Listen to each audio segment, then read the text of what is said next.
حضور پاک صلی اللہ تعالی علیہ وسلم کا جسم مبارک ابھی حجرے میں رکھا ہے، صحابہ موجود تھے، اختلاف اس بات پر ہوا کہ حضور صلی اللہ تعالی علیہ وسلم کو غسل دیا جائے گا کہ نہیں دیا جائے گا۔ بات تھی، آدھے صحابہ یہ کہتے تھے کہ حضور صلی اللہ تعالی علیہ وسلم کو غسل دیں جیسے سارے لوگوں کو غسل دیا گیا ہے، غسل موت کے بعد جو غسل ہے۔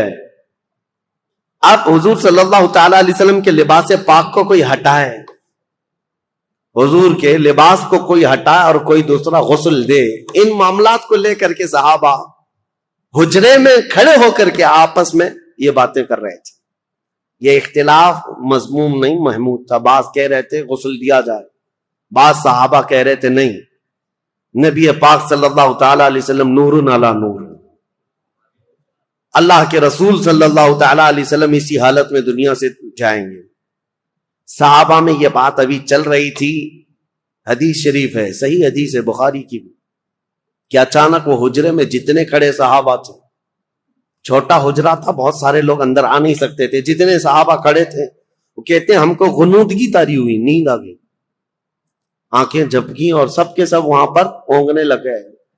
تھوڑی دیر جھپکی آئی، پھر آنکھیں کھلی تو دیکھتے ہیں حضور کو غسل دیا ہوا ہے، نبی پاک صلی اللہ تعالی علیہ وسلم غسل شدہ ہیں، پانی کے قطرات ٹپک رہے ہیں، مسئلہ حل ہو گیا، اب لڑنا کسی بات پر نہیں تھا۔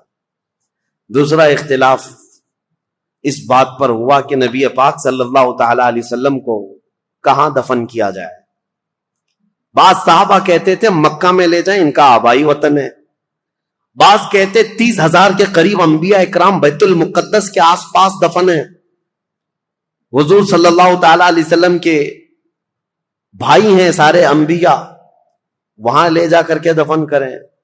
اور بعض صحابہ کہتے نہیں، ہم مدینے سے باہر نہ لے جائیں۔ یہ اختلاف تھا، 3 جماعتیں تھی۔ پھر سیدنا ابو بکر صدیق رضی اللہ تعالیٰ عنہ سے یہ حدیث آپ نے سنائی کہ میرے آقا صلی اللہ تعالیٰ علیہ وسلم نے اپنی زندگی میں فرمایا تھا اللہ کے ہر نبی کو وہیں دفن کیا جاتا ہے جس جگہ ان کی روح قبض کی جاتی۔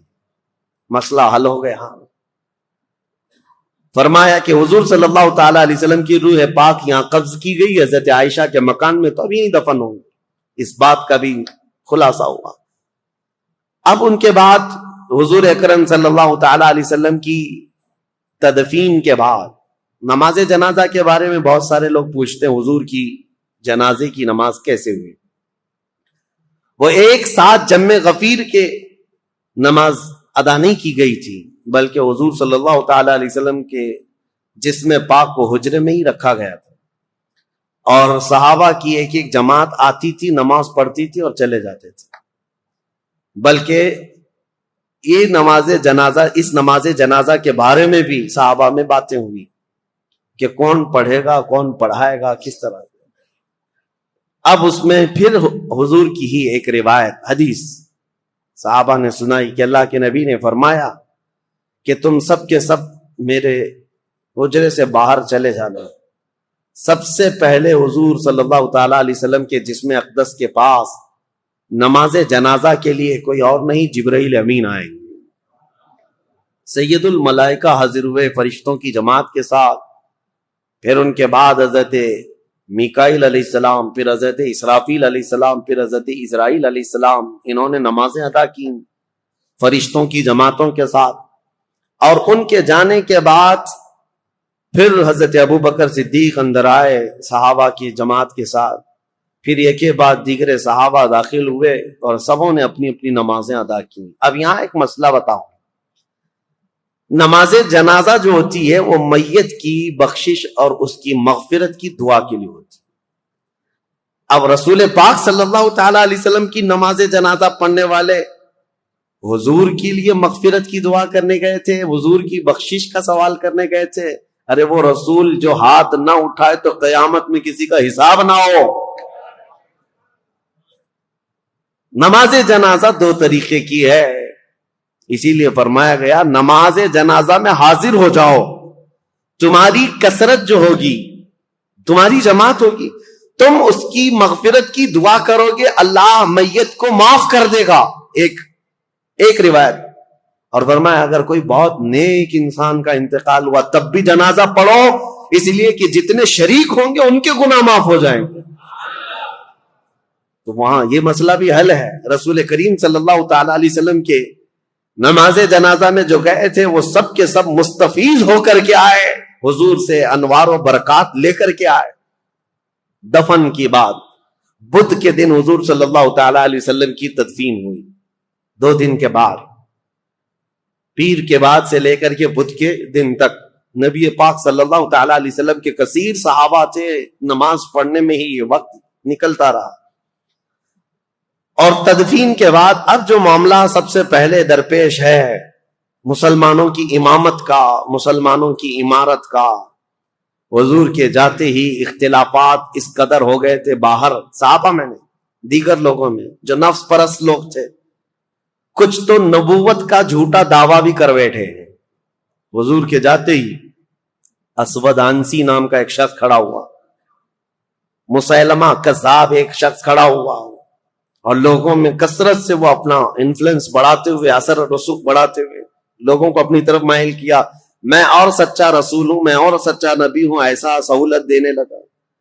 تو جو سہولت کے پیچھے بھاگتے ہیں وہ ایسے نبیوں کے پیچھے بھاگتے ہیں۔ شریعت حضور صلی اللہ تعالی علیہ وسلم کی، اسی لیے مسلمانوں ہمیشہ یاد رکھو کہ اگر تم تن آسانی چاہو گے تو شیطان کسی بھی گڑھے میں لے جا کے تمہیں گرا دے گا۔ تم ہمیشہ یہ یاد رکھو میری طبیعت چاہے یا نہ چاہے، جو میرے مصطفیٰ کی شریعت ہے وہی حق ہے۔ لوگ آتے ہیں بیوی کو 3 طلاق دے دیا، ہم نے بتا دیا ہے کہ ہو گئی ہے، پھر وہ ایسا کوئی مولوی ڈھونڈتے ہیں جو اس سے کہے کہ نہیں ہوئی، ابھی رہ سکتا ہے۔ وہ ڈھونڈتے رہتے ہیں کہیں نہ کہیں سے، سہولت چاہتے ہیں، جبکہ صحیح احادیث اور صحیح قرآن کی آیات سے جو مسئلہ مل گیا تو اس کے بعد اپنی خواہشات کو ختم کر دو، یہی شریعت ہے۔ اور لوگوں کو آسانی چاہیے، روزے میں بھی کوئی 1 گھنٹہ پہلے افطار کرنے کی پرمیشن دینے لگ جائے تو اس کے بھی بہت سارے مرید بن جائیں گے کہ ہمارے یہاں کنسیشن ہے۔ بہت سارے ایسی جگہوں پر بنتے بنتے فرقے اسی لیے بن گئے شیطان کے، وہ آلہ کار بن جاتے ہیں، شیطان ان کو لے جاتا ہے۔ وہ جھوٹے نبی جو پیدا ہوئے تھے حضور کی وفات کے فوراً بعد، وہ ایسی ہی سہولتیں بانٹ رہے تھے کہ ہمارے ہاں ایسا ہے، ہمارے ہاں اتنی نمازیں نہیں، ہمارے ہاں اتنی زکوٰۃ بھی نہیں دینی، آؤ پیچھے چلو، جہاں جنگ میں غنیمت کا مال آئے گا وہ سب بانٹیں گے ہم۔ وہ الیکشن کی طرح ایک پارٹی اتنا اعلان کرے، دوسری پارٹی اس سے زیادہ اعلان کرے، ایک کہے بجلی فری تو دوسرے کہے عورتوں کو ٹکٹ فری۔ یہ لوگوں کو بہلانے اور پھسلانے کے جو ترغیبی انعامات ہوتے ہیں، میرے عزیزو ایک بات یاد رکھنا، شریعت مصطفیٰ صلی اللہ تعالی علیہ وسلم میں اگر کوئی اس طرح کی چیزیں لائے تو اس کو نکال کر پھینک دینا، اگر کانٹوں پر بھی چلنا پڑے تو مجھے وہی راستہ پسند ہے جو میرے مصطفیٰ کریم کا ہے، وہی راستہ ہے۔ اب حضور اکرم صلی اللہ تعالی علیہ وسلم کی تدفین کے بعد جو سب سے اہم معاملہ تھا وہ امامت کا تھا، خلافت کا تھا۔ اب کون امیر ہوگا، کون امام ہوگا مسلمانوں کا، یہ ایک ایسی سچویشن تھی صحابہ کے لیے کہ اگر یہ فوری طور پر حل نہیں ہوتا تو دشمنان اسلام ان کی جماعتوں کو ٹکڑے کر دیتے۔ صحابہ اکرام کے دشمن کم نہیں تھے، یہ لڑ رہے تھے، مسلسل لڑ رہے تھے، کتنے بازنطینی حکومتیں، ایرانی حکومتیں، رومی حکومتیں سب ان کی دشمن بنی بیٹھی ہوئی تھیں، ساسانی حکومتیں، بہت ساری حکومتیں ان کی دشمن بنی بیٹھی ہوئی ہیں۔ اگر ایسے میں ان کا کوئی امیر نہیں ہوتا، اگر کوئی ان کا خلیفہ نہیں، اگر امام نہیں ہوتا تو پھر دوسری حکومتوں کو مدینے پر چڑھائی کرنے میں ذرا برابر وقت نہیں لگتا۔ اور پھر پلس ہوا کیا ہے، کچھ تو لوگ مرتد ہو رہے تھے، مرتد کہتے ہیں اسلام کو چھوڑ کر پھر جانا۔ کچھ لوگ زکوٰۃ کے منکر بن گئے، کہا ہم زکوٰۃ نہیں دیں گے، اور رسول اللہ کے زمانے میں دیتے تھے اب نہیں دیں گے، وہ پھر گئے، مرتد ہو گئے۔ اور کچھ وہ اسود عنسی، طلحہ بن خالد خویلد، اور اس کے علاوہ مسیلمہ کذاب جیسے جھوٹے نبی، ارے جھوٹے نبیوں کی ایسی تعداد بڑھتی جا رہی تھی کہ ایک عورت بھی نکل آئی اس میں کہ میں بھی نبی ہوں۔ اور نبوت کا دعویٰ کرتے کرتے وہ جا کر مسیلمہ کذاب، وہ بھی نبوت کا دعویٰ کیا تھا، اس سے جا کے شادی بھی کر لی. ایک ہی گھر میں دو جھوٹے، شوہر بھی اور بیوی بھی، اور یہ کذاب دجال. جو بھی حضور کے بعد نبوت کا دعویٰ کرتا ہے اس کو دجال کہا گیا ہے. سب سے بڑا جھوٹا دنیا کا، سب سے بڑا جھوٹا اس کو دجال کہتے ہیں. یہ حالات جب پیش آئے، اب خلافت کے لیے حضور نے کسی کو جانشین مقرر نہیں کیا. صحابہ کے لیے کتنا بڑا امتحان تھا یہ. تو جو انصار صحابہ تھے مدینے کے، انصار صحابہ میں میٹنگ شروع ہو گئی. مدینے والے تھے صحابہ، اور یقیناً وہ بہت ہی ایثار و قربانی والے صحابہ ہیں. حضور صلی اللہ تعالی علیہ وسلم پر انہوں نے اپنی جانیں نچھاور کی، اپنی اولاد وار دی ہیں، کچھ نہیں رکھا تھا. وہ انصار صحابہ کی بعض آپس میں میٹنگ چل رہی تھی. وہ آپس میں سعد ابن عبادہ رضی اللہ تعالیٰ یا پھر دیگر صحابہ اکرام کو آگے بڑھا کر وہ یہ کہہ رہے تھے کہ اب ہم آپ کو امیر مقرر کرتے ہیں، کیونکہ رسول اللہ صلی اللہ علیہ وسلم سے ہمارے جو تعلقات ہیں، انصار کے لیے جو حضور نے دعائیں کی ہیں وہ بہت زیادہ ہیں، تو خلافت کا حق یا امیر بننے کا حق انصار کو ہے. تو انصار صحابہ کی یہ میٹنگ جو چل رہی تھی، ایک وہاں مدینہ طیبہ کا ایک مشہور علاقہ تھا، تو وہاں پر اس کٹے پر یا اس ٹیلے پر سب جمع ہوئے تھے. ادھر حضرت ابو بکر صدیق رضی اللہ تعالیٰ عنہ، حضرت عمر فاروق رضی اللہ تعالیٰ عنہ، حضرت ابو عبیدہ بن جراح، یہ بڑے صحابہ ہیں. یہ آپس میں بات کر رہے تھے کہ کس کے ہاتھ امارت ہو، خلافت ہو، امامت ہو. تو اسی اسنا میں حضرت عمر فاروق رضی اللہ تعالیٰ عنہ نے کہا کہ انصار کے درمیان آلریڈی یہ باتیں چل پڑی ہیں، کون بنے گا، کیا ہوگا. تو حضرت ابو بکر صدیق اس جماعت میں آئے جہاں میٹنگ چل رہی تھی. آئے، یہاں دیکھا تو وہاں خلافت کی باتیں چل رہی تھی اور انصار اپنا کوئی امیر مقرر کرنا چاہ رہے تھے. اب انصار میں سے کوئی اگر امیر مقرر ہوتا تو بڑے مسئلے تھے. اس کی وجہ کیا ہے؟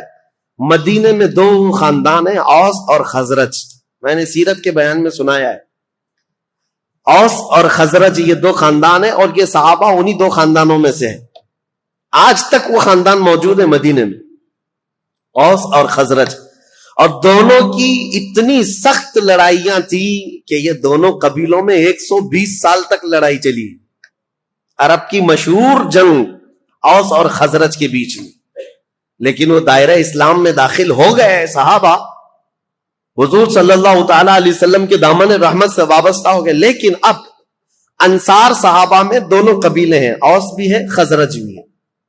اوس بھی ہے، خزرج بھی ہے. اگر ان میں سے کسی ایک ہی کو تو خلیفہ بنانا ہے، اگر وہ اوس قبیلے کا بنتا تو خزرج والوں کو ناگواری ہو جاتی. بہت پرانی لڑائیاں چلی. خزرج قبیلے سے کوئی بنائے جاتے ہیں تو اوس والوں کے لیے مسئلہ ہوتا. اور اس کے علاوہ تیسرا مسئلہ یہ تھا کہ یہ مدینے والے لوگ تھے، اور قریش خاندان پورے عرب میں سب سے عظمت والا خاندان مانا جاتا ہے، کیونکہ خانہ کعبہ کی چابی ان کے پاس ہوتی. اور عرب کے چھوٹے بڑے جتنے قبیلے ہیں وہ سب قریش کو سلام کرتے. قریش خاندان کی عظمت، اس کی سیادت، اس کی حکومت کو تسلیم کرتے تھے زمانے جاہلیت میں بھی.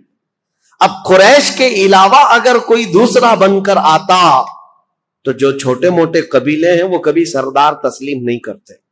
عربوں کے اندر یہ رواج، عرب قبیلے اور پھر مکہ میں رہنے والے دوسرے قبیلے اوس اور خزرج کے کسی کو امیر وہ نہیں قبول کر پاتے.